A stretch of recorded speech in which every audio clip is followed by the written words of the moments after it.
ఋషికొండకు మోక్షం ఎప్పుడు? ప్యాలెస్ వినియోగంపై అదే తర్జన భర్జన. 2 ఏళ్లైనా వాడకంలోకి రాని భవనాలు, 5 సార్లు భేటీ అయినా తేలని ఫలితం. నిర్వహణ కోసం టెండర్లు పిలిచిన ఏపీటీడీసీ అంటే టూరిజం డెవలప్మెంట్ కార్పొరేషన్ భవనాల నిర్వహణకు నెలకు 25 లక్షల ఖర్చు అని చెప్పి ఇక్కడ ఆంధ్రజ్యోతి రాశారు. నిజంగా ఒక ప్రభుత్వ భవనాన్ని 2 సంవత్సరాలుగా వాడుకోవటం చేతగానటువంటి ఒక దద్దమ్మ ప్రభుత్వం. సిగ్గుండాలి ఈ ప్రభుత్వానికి. నిజంగా అసలు మీరు ఏం మనుషులని అడుగుతా ఉన్నాయి ప్రభుత్వాన్ని. ఒరే, ఒక అద్భుతమైనటువంటి బిల్డింగ్ మీకు ఎప్పుడూ కట్టడం చేత కాదు, కానీ ఒక అద్భుతమైనటువంటి బిల్డింగ్ జగన్మోహన్ రెడ్డి గారు ముఖ్యమంత్రిగా టూరిజం డిపార్ట్మెంట్ ఆధ్వర్యంలో ఒక బిల్డింగ్ నిర్మిస్తే అద్భుతంగా రిషికొండలో దానికి మీరు ప్యాలెస్ అని పేరు పెట్టారు. ఓకే, మరి ఆ ప్యాలెస్ ని ఎందుకు పాడు పెట్టారని అడుగుతా ఉన్నా. ప్యాలెస్ ని వినియోగించుకోవటం చేత కదా మీకు? చేత కాక కాదు, దాన్ని ప్రైవేట్ వాళ్ళకి ఇవ్వటం కోసం వేస్తున్నటువంటి డ్రామా. ఇక్కడ మీరు మ్యాటర్లోకి వెళ్ళి చూస్తే అర్థమవుతుంది. రిషికొండ ప్యాలెస్ ను ఏం చేద్దాం? 2 ఏళ్లుగా ఉన్నత స్థాయిలో ఇదే ప్రశ్న నడుస్తుంది. ఏంటి 2 సంవత్సరాలుగా ప్యాలెస్ ఏం చేద్దాం అర్థం కావట్లేదా మీకు? ఇక్కడ చూస్తే రిషికొండపై, విశాఖపట్నంలోని రిషికొండపై వైసీపీ ప్రభుత్వ హయాంలో 453 కోట్లతో పర్యాటక శాఖ ఆ ప్యాలెస్ నిర్మించింది. మీ దుంపల దగ్గర మొన్నటిదాకా ఇది జగన్ ప్యాలెస్ అన్నారు కదరా, ఇప్పుడేంది పర్యాటక శాఖ నిర్మించిందని రాస్తున్నారు?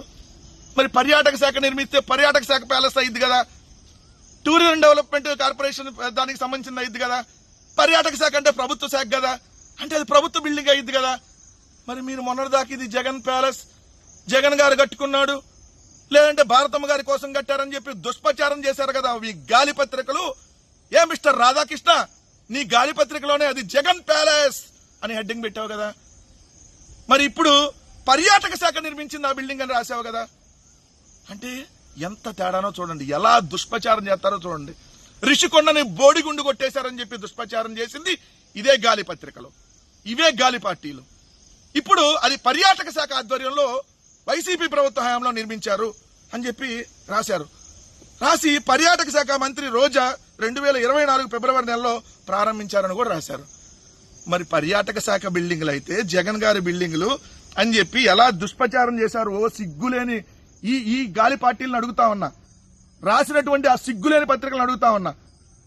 మీరు ఆ రోజు కడుపుకి అన్నం తిని వార్త రాయలేదని ఒప్పుకున్నారు కదా. ఈ రోజు రెండో అంశం వచ్చేటప్పటికి ప్రజాధనంతో నిర్మించిన ఈ ప్యాలెస్ ను వినియోగంలోకి తేవాల్సిన బాధ్యత కూటమి ప్రభుత్వంపై పడింది.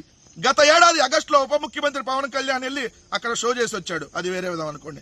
నిర్వహణ కోసం ఏపీటీడీసీ కూడా టెండర్లు ఆహ్వానించింది. భవనంతో పాటు అక్కడ ఖాళీగా ఉన్న 9 ఎకరాల భూమిని కూడా ఇస్తామని ప్రకటించింది. అంటే రిషికొండని ప్రైవేటు పరం చేయబోతా ఉన్నారు. రిషికొండలో టూరిజం ఆధ్వర్యంలో కట్టినటువంటి టూరిజం కార్పొరేషన్ ఆధ్వర్యంలో, పర్యాటక శాఖ ఆధ్వర్యంలో కట్టినటువంటి రిషికొండ బిల్డింగుల్ని ప్రైవేటు వాళ్ళకి ఇవ్వబోతా ఉన్నారు. దాంతో పాటు ఆ భవనాల కింద సముద్రానికి దగ్గరగా ఉండేటటువంటి 9 ఎకరాల భూమిని కూడా ప్రైవేటు వాళ్ళకి ఇవ్వబోతా ఉన్నారు. రిషికొండని ప్రైవేటు వాళ్ళకి ఇస్తా ఉన్నారు. ఈ వార్త చూస్తే మీకు అర్థమైపోద్ది. తాజ్ గ్రూపు, అలానే విశాఖలో కొండపై బే పార్క్ నిర్వహిస్తున్న పెమా గ్రూపు, అట్మాస్ఫియర్ కోడ్ వంటి సంస్థలు బిట్లు వేశాయి. రిషికొండలో జగన్మోహన్ రెడ్డి గారు కట్టినటువంటి అద్భుతమైనటువంటి ఆ ప్యాలెస్ తో పాటు, ఆ భవనాలతో పాటు మరొక 9 ఎకరాలు రిషికొండలో ప్రైవేటు వాళ్ళకి ఇవ్వబోతా ఉన్నారు. ఇప్పుడు చెప్పండి, బోడిగుండు అయిందని చెప్పి అక్కడికి వెళ్లి డ్రామాలు ఆడినటువంటి ఓ డామ్డ్ సూపర్ స్టార్ సనాతని మరి ఇప్పుడు ఏమైంది? సిగ్గు లేకుండా ప్రైవేట్ వాళ్ళు కట్టేస్తున్నారు. ఒక భవనాన్ని ప్రభుత్వం నిర్వహించలేనటువంటి దిక్కుమాలిన స్థితిలో ఉంది అని అంటే అసలు మీరు ప్రభుత్వం నడుపుతున్నారా, ఇంకేమైనా నడుపుతున్నారా? మీకెటు కట్టడం చేత కాదు, కట్టిన దాన్ని వాడటం చేత కాదు, కట్టిన దాన్ని ప్రైవేట్ వాళ్ళకి ఇవ్వడం మాత్రం బాగా చేతనైంది ఈ కూటమి ప్రభుత్వానికి అనడానికి ఈ రిషికొండే వార్త. దయచేసి విశాఖ ప్రజలారా, రిషికొండని కూడా ప్రైవేట్ వాళ్ళకి ఇచ్చేస్తా ఉన్నారు. ఋషులు తపస్సు చేసిన కొండ కదా అది మనం చెప్పినప్పుడు. మరి ఋషులు తపస్సు చేసిన కొండని ప్రైవేట్ ఆడికి ఇచ్చేస్తే మరి ఋషులు ఇప్పుడు తపస్సులు ఎక్కడ చేయాలి? మీరే చెప్పాలి కదా. సో ఇది అసలు సంగతి.